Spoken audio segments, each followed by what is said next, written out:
Hey guys, now look, getting older is just a fact of life. And it just so happens that when you hit those 40s, that's not just a chronological milestone, it's literally a game changer. And those who want to continue playing at a high level, we're going to have to make some changes. For example, here's some of the changes that are taking place in our bodies right now. First is bone density. Did you know that the amount of bone tissue in a certain volume of bone actually peaks in our 20s, but then in our early 30s, it gradually decreases? And then there's muscle mass. Basically, as we get older, we actually decrease in muscle size and in the amount of muscle fibers. Add on top of that a decrease in flexibility. Basically, the connective tissue, which includes our tendons and our ligaments, they get more stiff the older we get. And then, as if we needed anything else, we have a decrease in synovial fluid. And that's the stuff that lubricates our joints. Now, you put all of that together and that could spell trouble if it's not managed well. I remember back, I was in my late 30s, I was sound asleep at night, and I turned over in bed and I pulled my back. I pulled my back to the extent that I struggled to walk for the next week. You talk about embarrassing. People ask me, hey, how'd you hurt yourself? Not working out or not on the tennis court, it was rolling over in bed. Does anyone else have a story that's more embarrassing than that one? Now, I know that sounds morbid, I know that sounds like a major problem, but listen, do not fear. Today, really quickly, we're gonna talk about 5 ways that are gonna help you sustain your game, not just to keep you in the game, but it could even lead to some of the best tennis of your life. So let's go ahead and jump on in. All right, now number 1 is arguably the hardest step, and that is simply, we need to make a mentality shift. You see, the fact is that I'm no longer 25 years old. As much as I think I am, as much as I want to be, the fact is I'm not.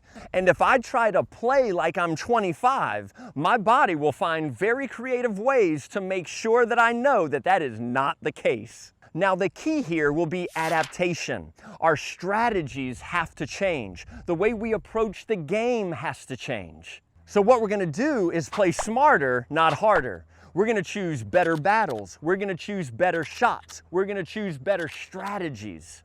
And at the end of the day, this beautiful thing called experience becomes one of our primary weapons. Number 2, we have to fight entropy. You see, left to itself, the body will break down, the body will get weaker, the body will get less flexible. But it doesn't have to be that way. There are things that we can do that can not only stop that process, but actually reverse it. So what are we talking about here? We're talking about getting on an exercise plan. Believe it or not, just a few days with some really good resistance training can not only massively improve your quality of tennis, but you'll find that it also massively improves your quality of life.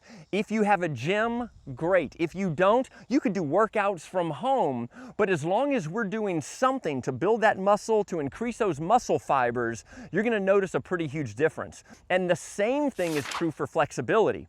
A few days per week of purposeful stretching will go a long way in adding longevity into your tennis game. So what this looks like is before you hit, do a good dynamic stretch. After you're finished, consider doing a good static stretch. And then maybe 1, 2, 3 times per week, getting in a good session of yoga or Pilates or some other deep stretch.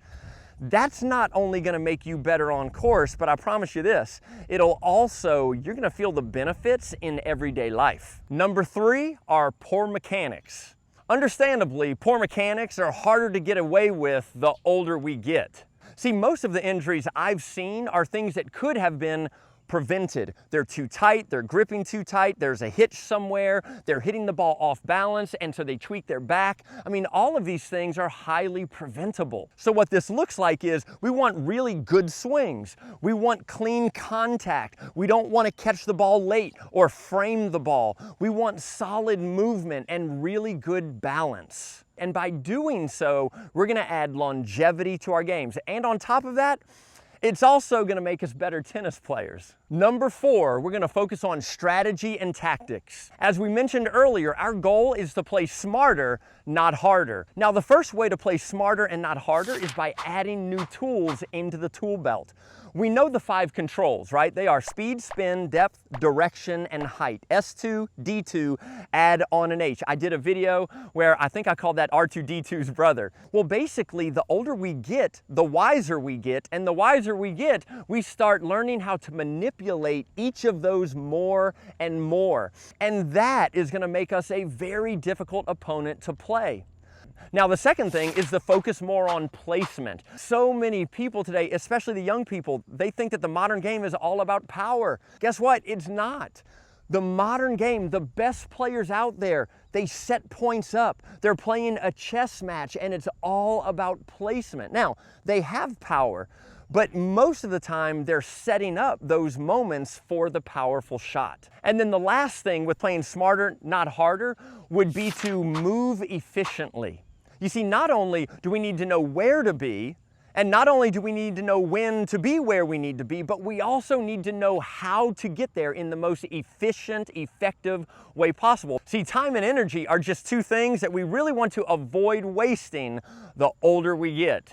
All right, number 5, let's talk about technology. Thankfully, we live in a day where there's so much technological breakthrough. There's about 1,000 different things that are gonna help us feel better on court. One of the main ones is, what racket are you using? And more specifically, what's the flex rating?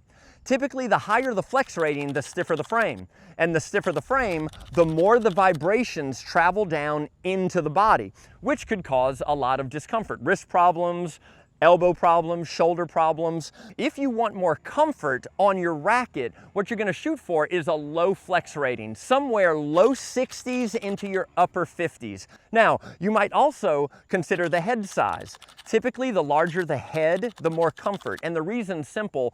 The larger the head, the more surface area. The more surface area, the less likely you are to frame it, because every time we frame it, well, then it really jars the arm. And then the next thing will be the racket tech. There are so many different technologies out there that are specifically designed to dampen that thing, to cut those harsh vibrations out. Some of them are kind of gimmicky, but some of them are really, really good. Thankfully, a lot of companies have put a lot of money into developing good tech. You have Prince, my favorite are the O-Ports, you have the Wilson Clash, you have the whole ProKinetics company. I mean, there's a lot of really good options that are gonna help your racket to feel better on the body. Oh, and then there's also string pattern. Now, this one might not matter quite as much, but it does matter some. Typically, the tighter the string pattern, the stiffer it feels. So typically an 18-20 will feel a little bit more stiff than, say, a 16-18 or a 16-19. And then on the topic of strings, what type of string do you use? This is a pretty big one here.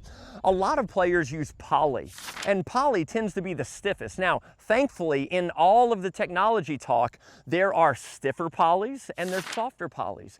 If you find yourself using stiffer polys, you can try to use a softer poly. And if that doesn't work, you can loosen your string tension, because once again, the looser the strings, the more comfortable.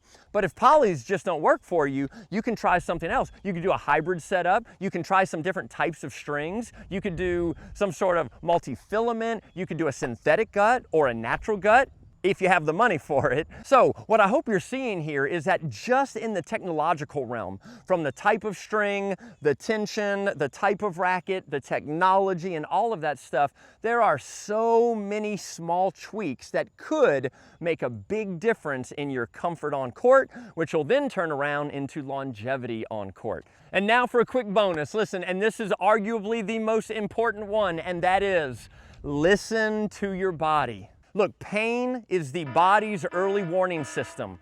When we have a pain, that's the body's way of saying something's not right.